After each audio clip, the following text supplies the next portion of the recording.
International Correspondent sa Maya, Qatar, si Bombo International Correspondent Joseph Rivera. Bombo Joseph, good morning. Nagikan diri sa Bombo Radio Iloilo sa Good Morning Philippines sa program yun Bombo Ayan and Bombo Gisa. Kumusta dara, Bombo Joseph? Well, first and foremost, good morning, Bombo Ayan. Good morning, Ma'am Bombo Gisa. And I just want to inform you that bago lang kita ka-landing, balik diri sa Pilipinas. I am now in Tanghalan, Aklan. Oh. But naabtan gid kita sang lukpanay to sang nagligad lang gid nga adlaw, no? And right now, the situation in Qatar is calm again as usual. Kay naanad naman to mga Pilipino, but the attacks that happened last Friday were actually last Thursday or Thursday up to Friday is something that is very, very alarming because it has been the loudest so far. Yeah, so saan ulit ano oras ikaw nag-abot gani diri sa Pilipinas, Bombo Joseph? Actually, kahapon lang yun. Oh, dosang pila ka months ago nagpauli man ikaw diri sa Pilipinas. Sumo nga rin naman ikaw diri. Hari naman ko sa sumo. Oh.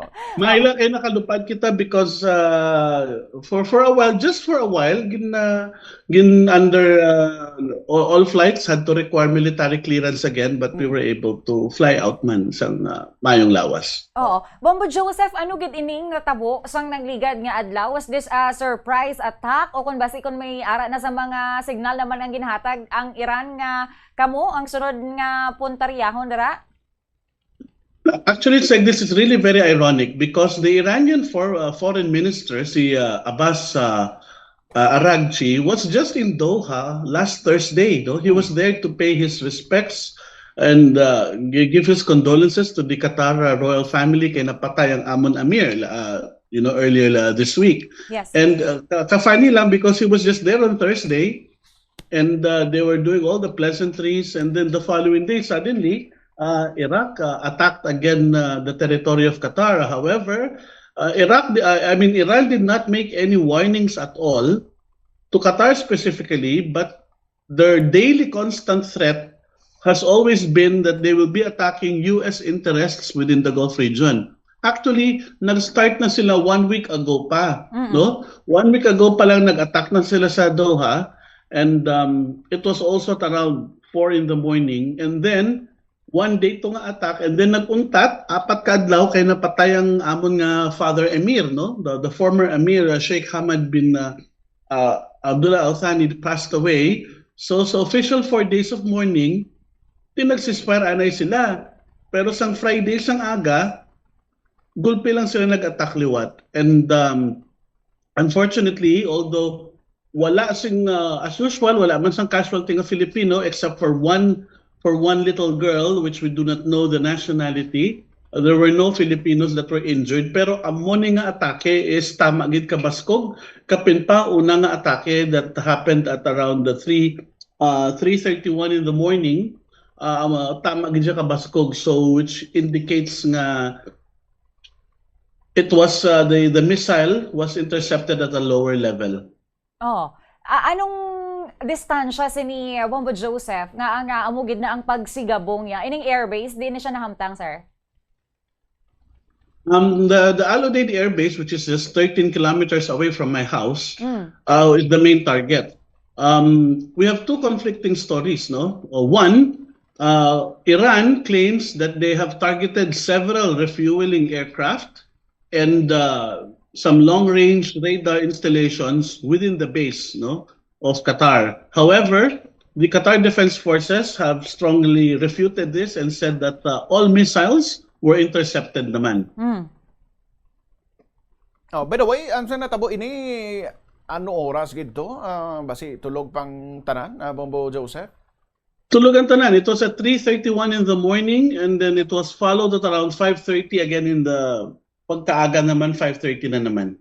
Oh, so sang time nga to ang una nga atake mga pasadaw alas 3 ang kagahon, ano na kamuya mismo, Bombo Joseph na bugtawan gid kamo, and anong natabo dayon, anong ginhimo ninyo? Well, bugtaw dayon kay nag-shatter na naman mga bintana, nagkurog na mga bintana tanan na actually ka-funny because we don't worry about these things kay naanad naman kami galing kay ginpangkaptan namon ng mga TV namon sa wall ang mga 55-inch na ginpangkaptan naman kay base madagdag balaho ng Bago, bago. kaya naga-shatter naman liwat pero other than that it's back to normal man because the thing is Bombo Ian, Bombo G-Sam, the explosions came only in less than 2 minutes after the alarm was sounded on our mobile phones. Pero usually Dali kung lang mga yun. alert ini sir nga ginadagdag dira sa inyo nga mga residents do ano kalawig na siya before magkalma ang inyong palibot. Normally, within 10 to 15 minutes, makabato na naman kami sang text nga saying that the threat is elevated. So, pwede nang lumabas ng bahay. So, after 2 years, sir, kiti, duwa ka sunod-sunod. Una, alas 3 ang kagahon, and then the next 3 hours pagid to may ara pagid. How about ang sitwasyon sa mga eskwelahan, sa mga kabataan at that time, on that day, pang-cancelar mga offices, mga schools, ano pagid ang epekto sini sa komunidad dara sa Maydoha? Wala man because it happened on a Friday, so naturally it is a weekend. Okay. But the Catholic Church was closed that day. Wala misa, no? Sang adlaw nga ina. Okay. So, samtang nag-ibwal naman niliwat ining tensyon, anong mga diplomatic efforts dira sang Qatar para nga at least to urge ang taran kag Washington to go back sa negotiation, sir? Yes, that is the standard. In fact, the following day, the Qatar government has issued its condemnation together alongside with other GCC countries, particularly the Bahrain, Kuwait, and Saudi Arabia, in condemning the attacks and calling for a halt because the recent memorandum of understanding between the U.S. and Iran is nothing. Wasted gid. All diplomatic efforts have all been wasted. No? Kapin pasubong that 2 American servicemen were killed due to the Iranian attack na puruhan gid ang isa nila ka base sa Jordan. So medyo naga-standby na ng liwat ang tanan kay of course mabalos gid si Trump ang una gid nga balusan sang Iran ang mga American facilities na naman within the region. And fortunately for Qatar, unlike Kuwait and Bahrain wherein they have been heavily attacked day and night and in fact ang pila ka power kag water desalination plants sang Kuwait is na damaged naman, which is very very sad. Luckily no civilian infrastructure in Qatar has been damaged, and though all Filipino residents are advised again by the embassy to be observant and to follow rules and to follow instructions, we can say we are still generally safe kay naanad na kami. Basta ang general rule lang namon dire, Bombo Ian, Bombo Gisa, is that the moment mag-alarm, don't think twice, palipod ka na dayon, seek shelter because it could just be a matter of seconds, not even 1 minute kung kisa. May mid-air explosion ka na nga mabatian. And since that the civilian population has never been the target of Iran anyway, ang ginuwa rin natin isang shrapnel, no? Ang shrapnel halin sa mga debris mo ginakurbaan natin. So amo na aton ginalikawan. Oo, ang gudlet sa may Kuwait kay na damage gid ilang nga power generation kag water desalination plant kag balan kung wala kuryente bombayan mapiang gid or maparalisa inyo nga operasyon. How about dira sa inyo sa may Qatar, sir? Nakaagi man na nga naapektuhan gid ang power generation after an attack? Not at all. Not at all. It never happened. Although at one time, according to the Qatari authorities, is that one of the power plants have been targeted. May ara siya sa trajectory sa pila ka drone pero wala man nagtupa. It never happened. The most that was hit with us was the LNG was the LNG facility. Other than that, thank God, none of the civilian infrastructure have been attacked so far. And of course, Qatar, by the way, remains to be now an active mediator in this. Ang una, ginapabayaan lang nila ang Pakistan to lead in the peace talks. Pero subong, nag-e-entra na gid ang Qatar because pilano ni kabulan. Tunga na sa katuig. It started on February 28. So now it's March, April, May, June, July. It's 5 months. Okay. Sige, Bobo Joseph, before we end, pwede lang kami magka-request sa mga masunod naman nga pamangkot. Masabat mo in English or in Tagalog for our viewers and listeners. No problem. Hiligaynon speaking. Bobo Joseph, kung pwede nating mabalikan ang nangyari 2 days ago na may dalawang pag-atake na isinagawa ang Iran laban sa Qatar. Kumusta naging epekto nito and maaari mo bang ilarawan sa amin yung sitwasyon ngayon 2 days after ng pag-atake sa Qatar? Yes, sa Bombo G, sa Bombo Ian, matapos ang 4 na araw na pananahimik ng mga pag-atake ng Iran sa mga infrastruktura ng US Armed Forces sa Qatar ay nagulantang ang mga Pilipino at around 3:30 in the morning nung Friday, July 17, matapos na magpalipad ulit ng mga missile ang Iran patungo sa Qatar at ito po ay na-intercept naman ng Qatari Armed Forces. Subalit yung alarm ay siyempre nagpagising sa lahat ng Pilipino at isa ito sa mga pinakamalakas na mga pagsabog na aming narinig. No? Naulit pa rin dito after 2 hours at 5:30 in the morning ay nagkaroon din ng pangalawang alarm at ilang sunod-sunod na pagsabog. Bagamat walang Pilipinong napinsala at walang Pilipino nasaktan at wala mang Philippine assets na napinsala, naipabalita na mayroong isang batang babae na sinamampalad na tinamaan ng shrapnel. Subalit ito ay naidala naman kagad sa ospital at ito ay nagpapagaling.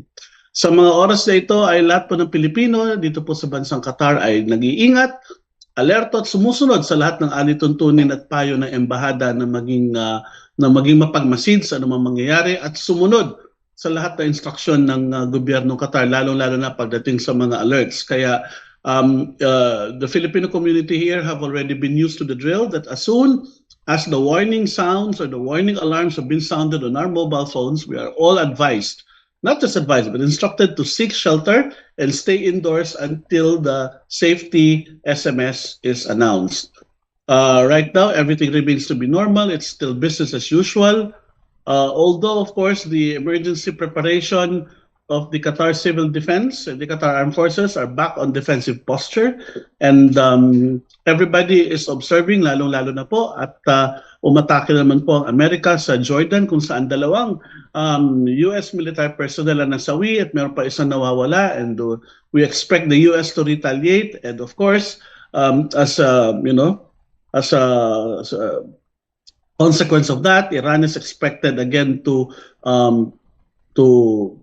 attack, U.S. American interests in the GCC. However, Qatar is now actively taking an aggressive stance in negotiating for another ceasefire and to avoid the escalation of the conflict. Pero sa ngayon po, makakaasa po ang ating mga kababayan dito po sa Pilipinas na all 280,000 plus Filipinos in Qatar are safe and are well under the protection of the Qatar Defense Forces, and that regardless of these recent explosions, we are already well trained and alerted on these safety protocols, and hopefully pinagdadasal na po natin na huwag na po sana itong mag-escalate.